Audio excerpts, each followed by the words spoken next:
ये चीन समर्थक वामपंथियों को भगाएंगे। आस्था के साथ खिलवाड़ करने वालों को यहां से करेंगे ना? सहमत है?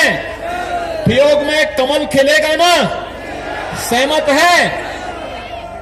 तो मेरे साथ दोनों हाथ उठा करके बोलेंगे, भारत माता की रीति को बदलने की कार्रवाई हो रही है, तो ठियोग कहीं चूकेगा नहीं,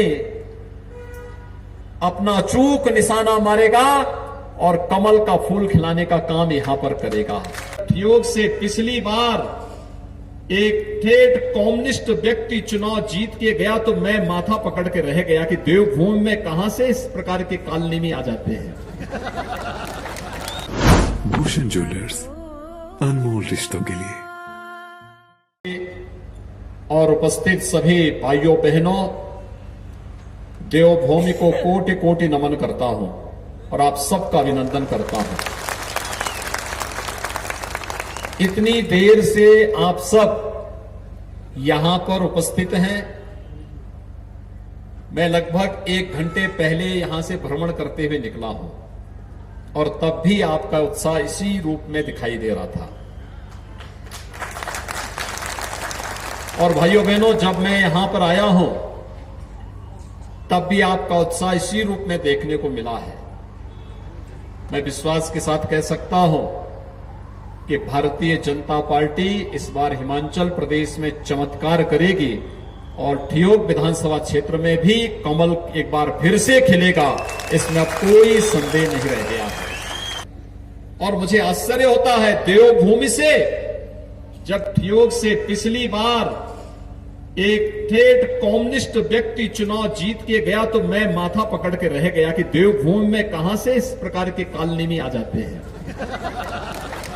किसी कालखंड में किसी विदेशी आक्रांता ने अयोध्या में भगवान राम का मंदिर भले ही तोड़ा होगा, लेकिन आज देश गुलाम नहीं है। स्वतंत्र भारत गुलामी के चिन्हों को बर्दाश्त नहीं करेगा। हमें अवसर मिला, फिर से अयोध्या में भगवान राम का भव्य मंदिर का निर्माण हो रहा है। जो हिंदू देवी देवताओं को गाली देते हो,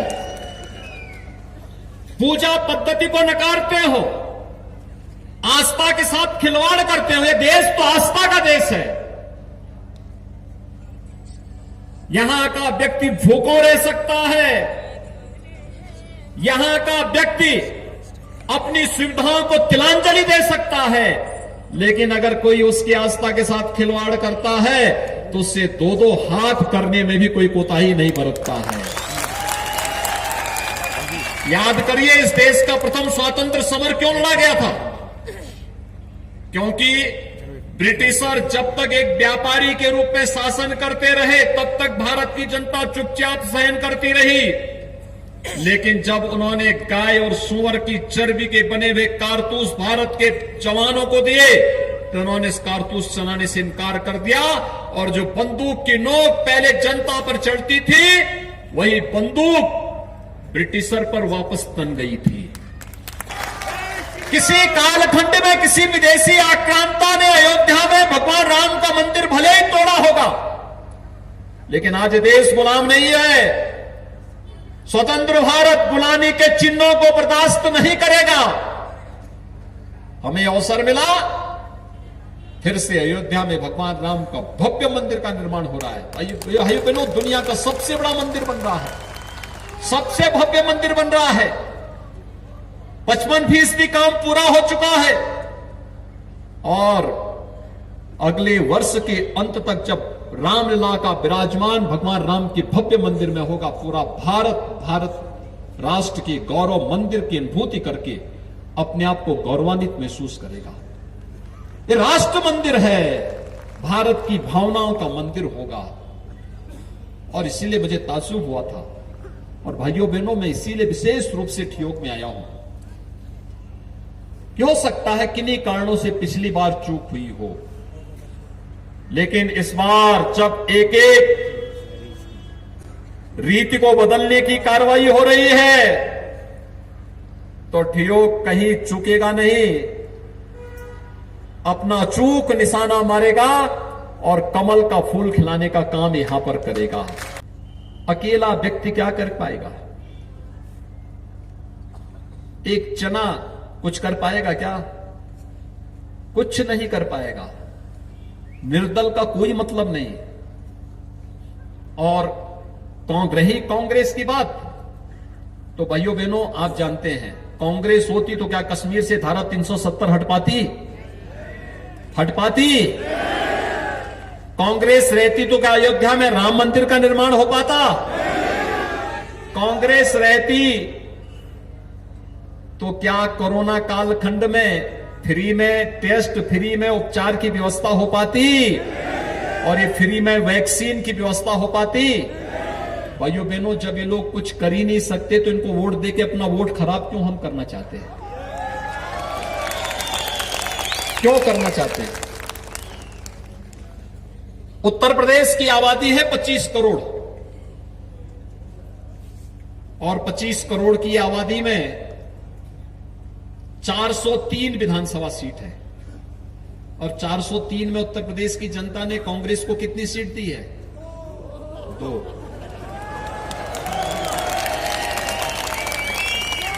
मात्र 2।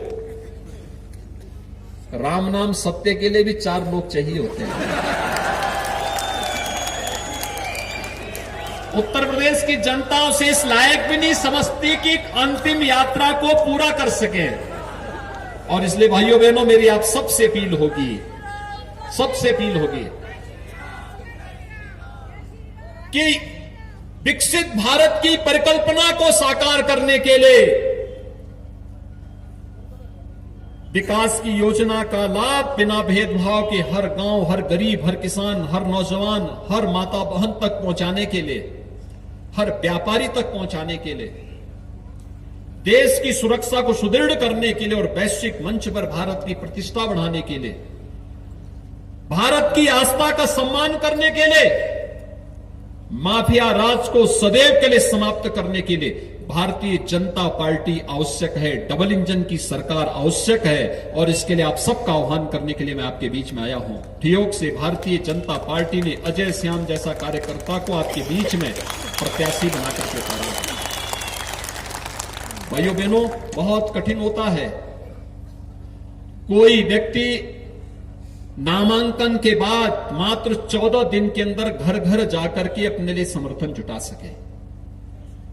आप सबकी जिम्मेदारी होगी। 12 नवंबर को चुनाव होने हैं और 12 नवंबर के चुनाव के पहले मात्र प्रचार के लिए 2 दिन बाकी हैं। आप सबसे मेरी अपील होगी, घर घर जाकर के स्वयं अजय श्याम बन करके भारतीय जनता पार्टी के कमल चुनाव चिन्ह के लिए आप सब वोट मांगे। आप सहमत हैं? सभी लोग सहमत हैं? जाएंगे? ये चीन समर्थक वामपंथियों को भगाएंगे? आस्था के साथ खिलवाड़ करने वालों को यहां से करेंगे ना? सहमत है? ठियोग में कमल खिलेगा ना? सहमत है? तो मेरे साथ दोनों हाथ उठा करके बोलेंगे, भारत माता की जय, भारत माता की जय, भारत माता की जय, जय श्री राम, जय जय श्री राम।